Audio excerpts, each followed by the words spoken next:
안녕하십니까. 오늘도 CJ10 TV 인터넷 방송을 애청해 주신 성도 여러분 진심으로 감사를 드립니다. 오늘도 하나님의 은혜가 충만하시는 하루의 삶이 되시기를 우리 주 예수 그리스도로 축원합니다. 오늘은 호세아 1장 4절부터 말씀을 봉독해 드리겠습니다. 이 말씀을 우리가 보시면은 아주 참 많은 걸 알게 되죠. 지난번에는 요엘서를 오랫동안 3년까지 공부를 했습니다만 4절 말씀부터 보면 여호와께서 호세아에게 이르시되 그의 이름을 이스라엘이라 하라. 조금 후에 내가 이스라엘의 피를 예후의 집에 갚으며 이스라엘 족속의 나라를 폐할 것임이니라. 그날에 내가 이스라엘 골짜기에서 이스라엘의 활을 꺾으리라 하시니라. 고멜이 또 임신하여 딸을 낳음에 여호와께서 호세아에게 이르시되 그의 이름을 로루하마라 하라. 내가 다시는 이스라엘 족속을 긍휼히 여겨서 용서하지 않을 것임이니라. 그러나 내가 유다 족속을 긍휼히 여겨 그들의 하나님 여호와로 구원하겠고 활과 칼이나 전쟁이나 말과 마병으로 구원하지 아니하리라 하시니라. 고멜이 로루하마를 쳤던 후에 또 임신하여 아들을 낳음에 여호와께서 이르시되 그의 이름을 로암미라 하라. 너희는 내 백성이 아니요 나는 너희 하나님이 되지 아니할 것임이니라. 그러나 이스라엘 자손의 수가 바닷가에 모래같이 되어서 헤아릴 수도 없고 셀 수도 없을 것이며 전에 그들에게 이르기를 너희는 내 백성이 아니라 한 그곳에서 그들에게 이르기를 너희는 살아계신 하나님의 아들들이라 할 것이라. 이에 유다 자손과 이스라엘 자손이 함께 모여 한 우두머리를 세우고 그 땅에서부터 올라오려니 이스라엘의 날이 클 것이미로다. 아멘. 오늘 본문을 보면 이스라엘의 피를 예후의 집에 갚겠다 그랬습니다. 이는 예후가 종교개혁을 하게 되는데 이때 아방을 죽이는 위대한 일을 했어요. 말씀을 보면 예후 왕이 자기가 우상숭배죄에 빠졌던 것을 볼 수가 있잖아요. 하지만 예후도 마지막에 망합니다. 여기서 부연 설명을 한다면 이스라엘 골짜기의 예후를 통해서 아방을 전멸시킨 그런 업적을 남겼지만 결국 예후도 심판을 받았어요. 그래서 칼빈은 예후를 헨리와 비교했지요. 헨리가 영국의 종교개혁 당시에 로마 교회 압제에서 벗어나도록 이 종교개혁의 일을 많이 도와 훌륭한 일을 했습니다. 그러나 그도 로마 법왕보다도 더 부패하고 타락했다. 그 결과 하나님께서 헨리를 심판하실 수밖에 없었습니다. 이처럼 이스라엘의 피값을 예후의 집에 갚는다는 것은 바로 헨리와 같이 된다는 것을 보여준 거죠. 다시 말해서 두 증인의 사명을 받고 권세를 받았다고 해서 영적으로 경건하고 능력이 특출하다고 해도 그래서 크게 부흥을 했고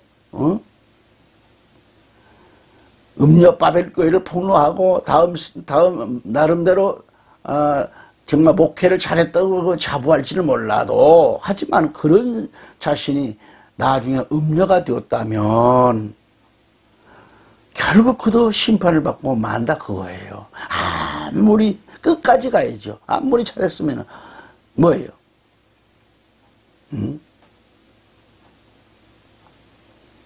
그러나 이스라엘의 피값을 예후의 집에 갚는다는 것은 우리가 이 점을 잘 알아야 된다는 것.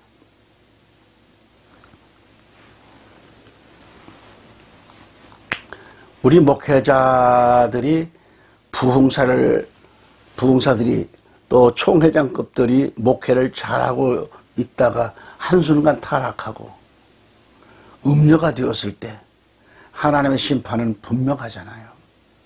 마지막 때도 예후처럼 망하는 자들이 없다고 말할 수 없습니다. 자신이 목회를 하면서 우리 주 예수 그리스도의 이름으로 귀신을 내쫓고 능력을 행했고 병든 자를 일으키고 많은 사람을 치유했지만 후에 주님이 오셔서 불법을 행한 자야, 나는 너를 모른다고 책망하신다면 어찌할 것인가. 오늘 우리는 마지막 종말이 지금 좋아야 합니다. 결과가 좋아야 돼요. 끝이 좋아야 돼요. 사람은 누구나 시작도 중요하지만 마지막 종말도 좋아야 된다 거예요. 전도관 박대선 씨가 지금은 죽고 없지만은 그가 처음에는 대단했었고 남산에서 집회를 하면 손수건만 얹어도 병든 자가 벌떡벌떡 일어나는 역사가 놀랍게 연속되었다라는 거 아니겠어요? 그러나 그도 헨리나 예후처럼 타락돼서 장로교단에서 목사 제명을 받았고 이단으로 정의를 내렸잖아요. 그러니까 하나님께서는 예후를 들어서 아방을 심판하셨지만 그도 후에는 유상숭배 죄에 빠져가지고 몽땅 망하잖아요. 처절하게. 우리가 알아야 할 것은 여호와 하나님의 말씀이 임했다고 하는 것은 마지막 종말론적인 심판의 말씀이기도 합니다. 여호와의 말씀이 임하여 왔다는 것은 놀라운 하나님의 선물이요 역사입니다.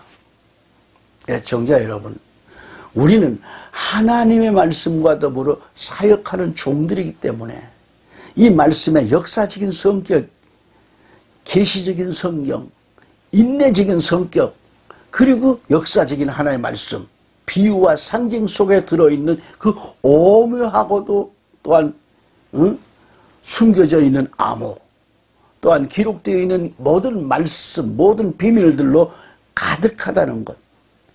그러나 마지막 때 이러한 성격의 여호와의 말씀이 임했다라는 것은 사실로 밝혀집니다. 하나님은 마지막에 이스라엘의 날이 클 것이라고 했어요. 이스라엘의 날이 클 것이다. 호세아 1장 11절을 보면 이에 유다 자손과 이스라엘 자손이 함께 모여 한 우두머리를 세우고 그 땅에서부터 올라오리니 이스라엘의 날이 클 것임이라고 했어요. 앞서 10절에서 밝혔듯이 그러나 그래 이스라엘의 날이 이스라엘이 아니고 이스라엘의 날이 클 것임이라고 그랬어요. 그러니까 이스라엘 자손의 수가 바닷가에 모래같이 되어가지고 헤아릴 수도 없고 수를 셀 수도 없을 것인데 이렇게 많은 자손의 수가 회복된다는 이 말씀은 신약에 와서 다시 오실 예수 그리스도로 말미암아 회복될 말씀이에요. 회복될 말씀. 이해가 되세요? 마지막 때 이스라엘의 골짜기는 아마겟돈 골짜기인데 여기서 아마겟돈 큰 전쟁이 일어난 후 주님이 재림하셔서 이 땅이 다시 회복되었는데 이때 우리 하나님은 간음하고 음란하던 이스라엘을 버리지 않으시고 다시 하나님께서 신부로 맞아주시는데 이것은 천년세계에 들어가서 이스라엘이 회복되는 예언이 숨겨져 있는 거죠. 청기나미가 지어낸 얘기가 아닙니다. 이 말씀은. 여기서 한 우두머리는 누구냐? 메시아 하나님을, 그리스도를 상징하는 말씀으로 보는 거예요. 이 호세아서 1장의 내용이 1절부터 11절까지를 쭉 한번 보세요. 그래서 호세아를 말세의 종말론적으로 보면서 그 당시 역사적인 배경을 잘 알고 이 시대에 우리가 처해 있는 실정으로 보아 호세아 시대하고 같다는 것을 비교하면서 생각하자는 겁니다.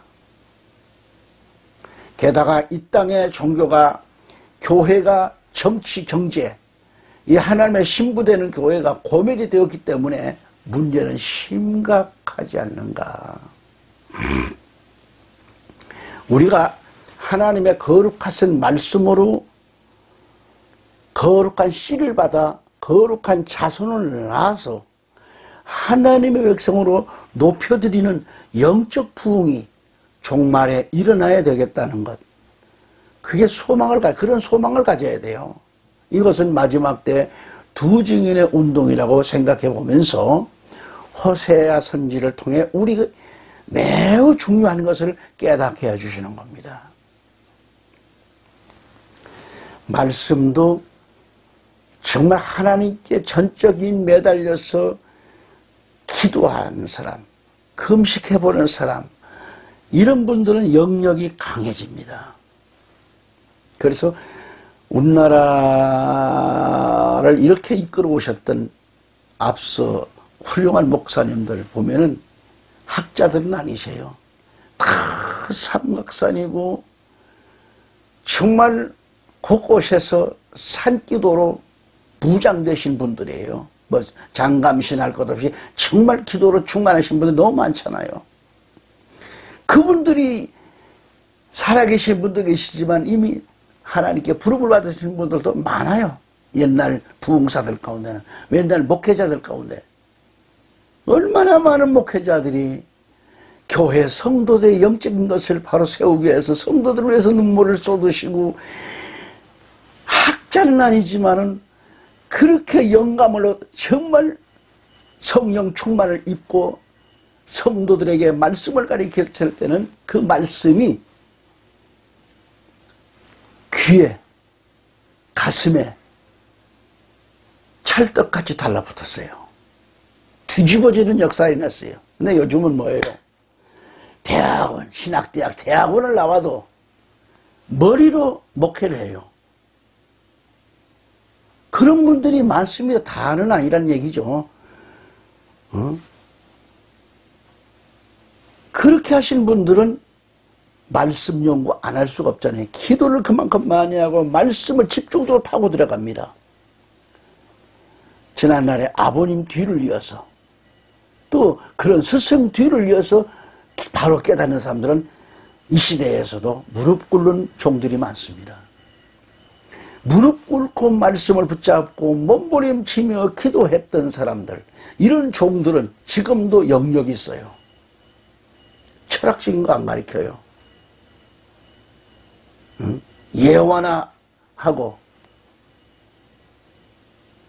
그리고 주일날 설교 한번 하고 나서 한 주일 동안 말씀 붙들고 사는 게 아니에요. 자기 나름대로 골프 치러 다니고, 당구 치러 다니고, 세상 오락에 빠져있다가 주일날만 되면 올라가서, 기도도 없는 사람이 올라가서 말씀 전하니 뭐가 나옵니까? 그 속에서.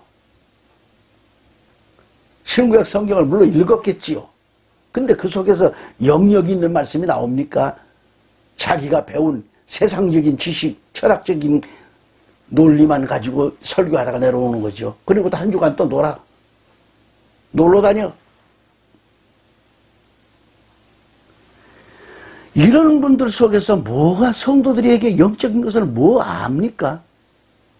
그래, 이런 방송을 통해서 이러한 설교도 그런 분들에는 귀 안 들어올 거예요. 연구를 해봤어야 들어오지.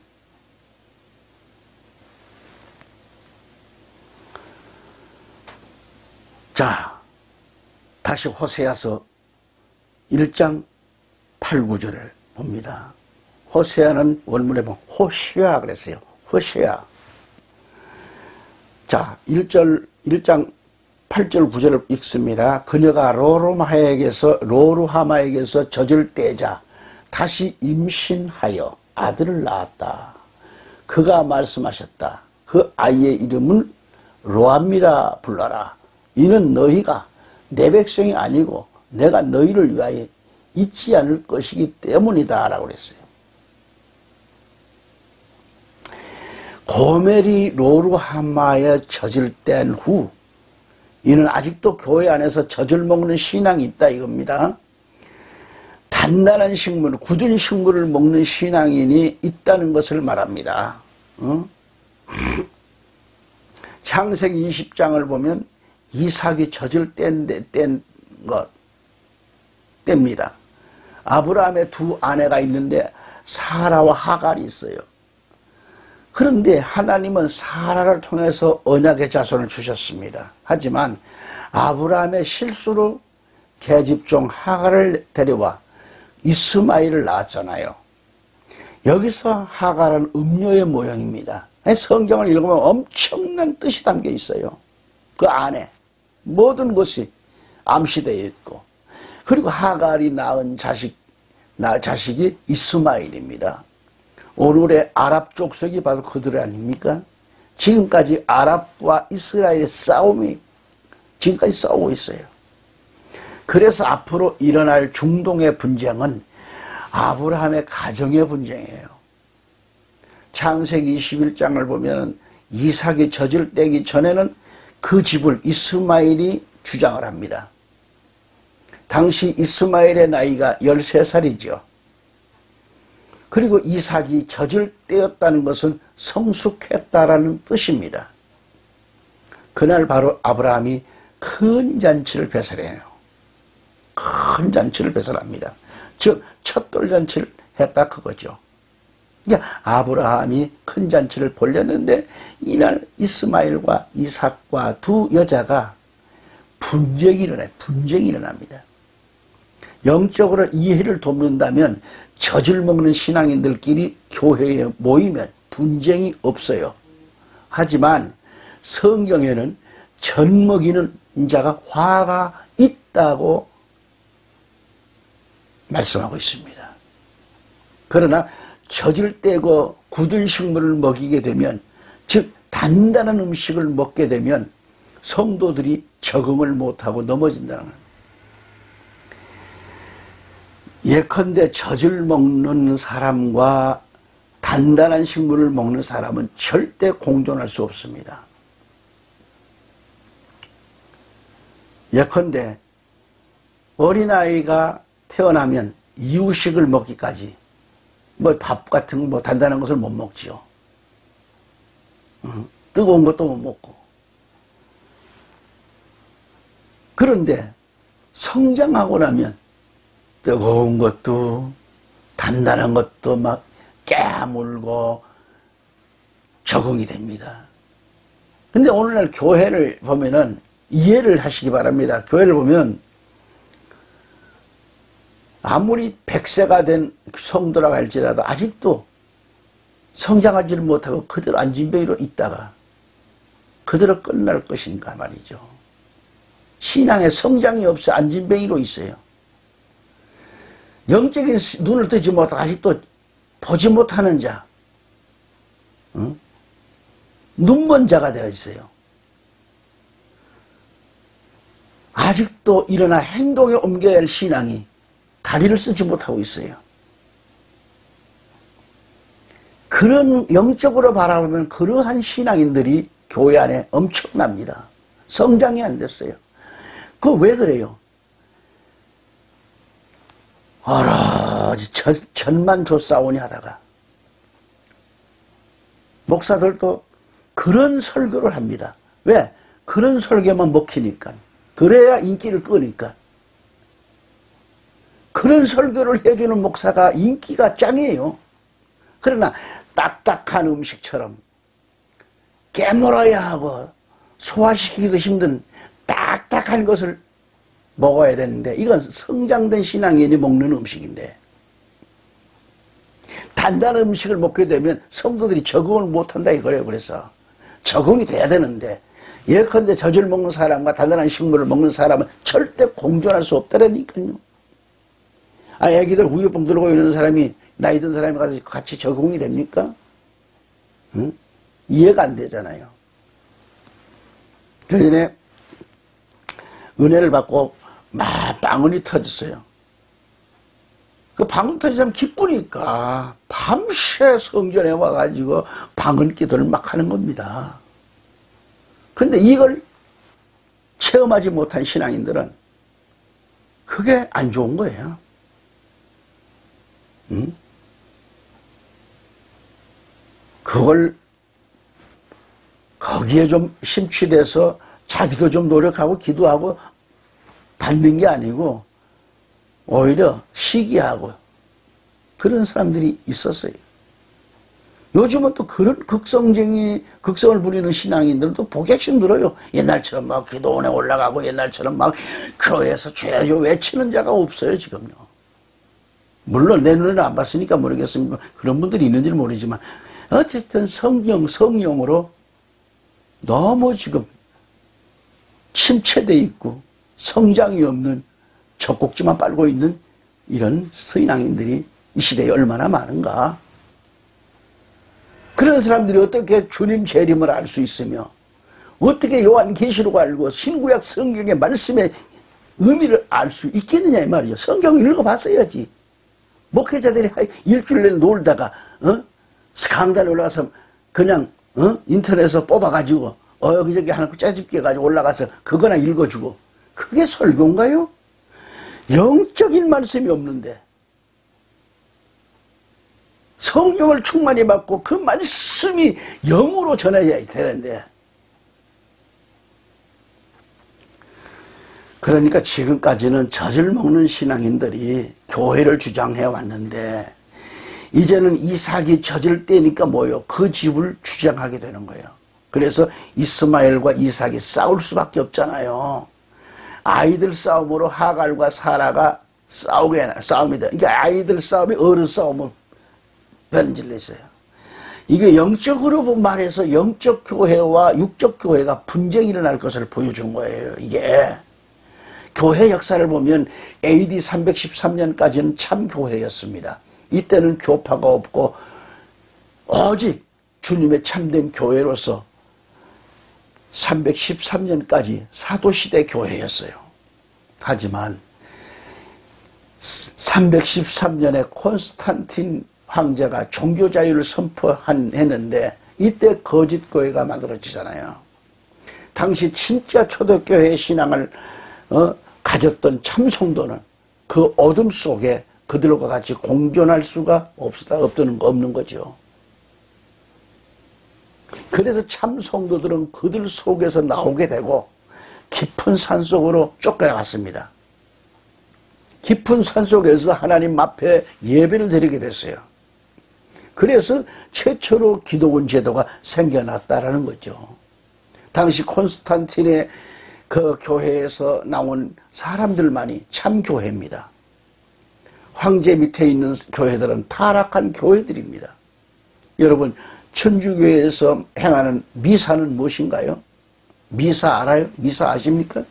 한마디로 천주교회에서 행하는 미사는 하나님을 모독하는 행위입니다. 그들은 죽은 영혼을 위하여 또는 억울하게 죽은 영혼을 위해서 무슨 영혼이여 오소서 하고 창호지에다가 이름을 써서 불을 붙여서 살리는 그런 속악하는 그 불을 붙여서 날리는 그런 행위를 하는데 그들은 이것을 성령이 임하는 것으로 말합니다. 창호지에다 불 붙여가지고 살리는 걸 불 붙여 날리는 것은 성령이 임했다? 이런 코미디가 어디 있습니까? 그런데 하나님을 모독하는 행위를 하고 있는 카톨릭 미사에 소위 알만한 하나의 종들이 신자들이 거기에 미사에 참석한다? 성경을 잘못 배웠잖아요. 진짜 하나님의 종들이요 백성들이라면 어떻게 우상노름에 함께할 수가 있겠는가? 이것은 진리가 비진리에 동참하는 행위가 아닐 수 없습니다. 그래서 AD 313년에 참 교회가 콘스탄틴 비진리 교회에서 빠져나와 깊은 산속으로 도망을 가가지고 세운 것이 바로 기도원이 됐고, 그게 참 교회가 이루어진 거예요. 영적으로 말하면 교회가 음녀의 품에서, 즉 하갈의 품에서 젖을 먹고 있으면 아무리 문제가 없다 하지만은 이삭이 젖을 뗀 겁니다. 젖을 뗀 이삭이 함께 하게 되자 집안에 뭐가요? 문제가 발생하잖아요. 문제가 생겨났잖아요. 그러니까 아브라함의 집안에서 문제가 일어나고 싸움이 일어납니다. 문제가 아닐 수 없죠. 그래서 결단하기를 하갈과 이스마엘을 쫓아냅니다. 이것은 곧 육적 교회와 영적 교회가 나누어지는 걸 가리키는 거죠. 마지막 때 영적인 교회와 육적인 교회가 나누어질 것을 가리키는 거죠. 둘로 반드시 나누어집니다. 그러나 아직도 하갈 품에서 젖이나 먹는 사람은 분쟁이 일어날 수 없습니다. 젖 먹고 있기 때문에. 즉 밥을 먹는 사람과 젖을 빠는 아이는 싸울 수가 없어요. 싸울 상대가 못 되잖아요. 애기하고 내가 젖 먹고 있는, 젖병 들어오고 있는 거 나하고 싸울 상대가 됩니까? 그래서 아브라함이 이스마엘과 하갈을 쫓아내잖아요. 이 사건이 바로 이삭이 젖을 뗀 후의 일이다 이겁니다. 그리고 하갈과 이스마엘이 광야로 쫓겨나서 그곳에서 눈이 밝아지잖아요. 눈이 밝아지자 무엇을 찾아요? 생수를 찾는 거예요. 그 지역이 바로 중동 지역입니다. 하지만 중동에서 나는 생수는 거짓 생수죠. 즉 아브라함의 집에서 쫓겨나가면 찾는 것이 거짓 진리를 찾게 되는 거죠. 그런 뜻입니다. 그게 바로 이스마엘이 종족을 찾은 것입니다. 그 다음에 이제 아브라함에게 멜기세덱이 찾아와서 조약을 맺습니다. 여기서 조약을 맺는다는 것은 참 교회와 거짓 교회가 나누어진 후 저 이스라엘이 타락되어 있기 때문에 언젠가는 7머리 10뿔 짐승하고 7년 조약을 맺게 되는 거예요. 이때 세상은 끝이 나요. 짐승이 등장하고 나면. 다시 말하면 창세기에 등장한 이삭이 젖을 뗀 때는 바로 종말하고 관계가 있는 거고요. 종말. 또한 아브라함이 일곱 우물을 뭐라고 그러죠? 부엘세바라고 그러죠. 세바. 부의 일곱 우물이란 거죠. 이 우물이 나오는데 여기 부엘세바 일곱 우물은 마지막 때 요한계시록에 등장하는 일곱 교회를 보여주고 있는 거죠. 할렐루야. 자, 이런 영적인 것을 깊이 알으시기 바랍니다. 그러니까 아브라함은 여기 일곱 우물 곁에 에셀나무를 심고 영생하시는 분을 만나잖아요. 그게 식목일이에요. 그리고 영생하시는 분은 누구이신가? 영생하시는 하나님이시죠. 이제 일곱 교회 시대를 거쳐 지상의 천국, 영생하시는 새나라, 신천지에 들어간 모습이죠. 새하늘과 새 땅에 들어가는 모습이란 말이 신천지. 다시 말하면 창세기 21장에서 아브라함의 자식 이삭의 젖을 뗀 때의 사건을 오늘 이 시대의 마지막 교회로 보자는 거죠. 그런 뜻을 갖고 있는 거죠. 그러니까 호세아가 고멜을 아내로 맞이해서 로루하마를 이제 젖을 뗍니다. 뗀 때라고 했어요. 1절 8절에서 젖을 뗀 후 그렇게 말씀하고 있죠. 그리고 다시 젖을 먹이는 음료의 씨를 받으면 안 되는데 또 임신을 해서 로암미를 낳았어요. 이게 문제가 된 거 아니겠어요? 그러니까 젖을 먹는 사람들이 젖을 먹는 신앙을 버리지를 않고 젖을 먹는 신앙을 떠났다가도 다시 음료의 젖을 그리워하고 그래서 다시 젖을 먹으러 가는 겁니다. 젖을 다시 찾는다는 것은 구원이 없고 하나님의 백성이 아닌 거죠. 하나님이 흩으신다는 이스라엘을 낳아 젖을 떼었다면 다시는 음녀의 씨를 낳아서는 안 되잖아요. 문제는 젖을 뗀 후 다시 로아미를 낳았다 하는 것. 그러니까 여기서 고멜을 음녀의 신앙, 음녀의 씨를 버리지 않았다는 겁니다. 그러므로 목회자들은 책임이 큰 거예요. 귀가 번쩍하시죠? 우리가 하나님의 계시의 말씀을 들은 후에는 음녀의 씨를 받아서는 안 되잖아요. 그런데 그 또 음녀의 씨를 받아서 또 그런 자식을 낳으니까 그건 내 백성이 아니다. 로암미가 되고 긍휼이 받지 못할 이름 로루하마가 되고 마는 거죠. 그러나 문제가 심각하고 이 모양 저꼴이 되고 망가졌지만 하나님의 아가페의 사랑은 그래도 그들을 버리지 않으셨기에 후에 천년세계로 들어가겠다는 말씀을 볼 수 있습니다. 할렐루야. 우리는 오늘 여기서 젖을 뗀다는 것, 신앙의 젖을 뗀다는 것, 이는 영적으로 하나의 말씀, 창세기로부터 요한계시록까지 정말 젖을 먹는다는 것, 젖을 뗀다는 것을 그 의미를 깊이 깨닫고 이 말씀을 맥을 찾아서 깊이 기도하고 들어가면 생명의 진리, 좋은 진리를 발견하게 될 것입니다. 샬롬. 우리는 젖을 먹는 사람들이 아니잖아요. 단단한 굳은 식물을 먹는 성숙된 사람들입니다. 종들입니다. 신약의 고린도 교회는 시기와 분쟁이 있었잖아요. 그래서 성령을 받아서 방언을 하고 예언하고 병 고치고 각기 은사를 받았습니다. 그러나 바울은 그들에게 뭐라고 했을까요? 고린도전서 3장 1절부터 3절까지 보실까요? 형제들아, 내가 영에 속한 자에게 말하는 것 같이 너희에게 할 수 없어서 육신에 속한 자, 곧 그리스도 안에 있는 가는 아이들에게 말하는 것 같이 하였노라.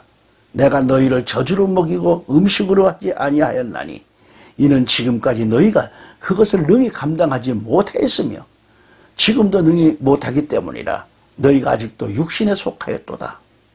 너희 가운데 시기와 다툼과 분열이 있으니 너희가 육신에 속하여 사람들처럼 걷지 아니하느냐 그랬어요. 자, 시간 나실 때에 고린도전서 3장 1절로 3절을 깊이 묵상하면서 읽어보시기 바랍니다. 또 읽고 또 읽고 그렇게 해보세요. 어떤 깨달음이 오는가? 바울이 무엇을 말하는가? 목회자가 성도들에게 단단한 식물, 밥을 먹여야 했음에도 그저 성도들이 쉽게 알아들을 수 있는 것, 건더기는 없고 국물만 먹이고 전만 먹이는 것, 그런 꼴이죠. 현대 교회의 추세가 밥은 싫어합니다. 그저 내용이 없는 코미디 국물, 예화 국물, 하나님이 없어도 좋으니 전만 달라는 거죠. 그래서 당회에서도 목회자에게 단단한 것 말고 젖을 잘 먹이라고 목회자에게 건의를 합니다. 교회 운영을 위해서 듣기 좋은 말만 많이 해서 헌금 수입을 이끌어내는 거죠. 그렇게 목회자에게 노골적으로 원하는 겁니다. 헌금 수입을 많이 이끌어내는 설교를 하라는 겁니다. 이는 교회가 아니라 성도들의 영혼 죽이는 도살장이에요. 도살장이 따로 없잖아요. 설교를 잘해서 헌금만 많이 끌어내라? 교회가 성령을 받고 방언을 하고 병 고치고 벌떡벌떡 뛰는데, 그러나 그 속에는 여전히 젖을 먹는 것처럼 그 신앙이 시기와 다툼과 분열로 육신에 속한 세상 사람들처럼 머물러 있다는 것. 그래서 교회가 자꾸 분쟁만 일삼는 겁니다. 육신만 있는 교회는 세상 법정으로 나가 싸우는 겁니다. 이것은 하나님 앞에 부끄러운 일이고요. 이후에 주님 모실 때 나는 너를 모른다 할 것인데,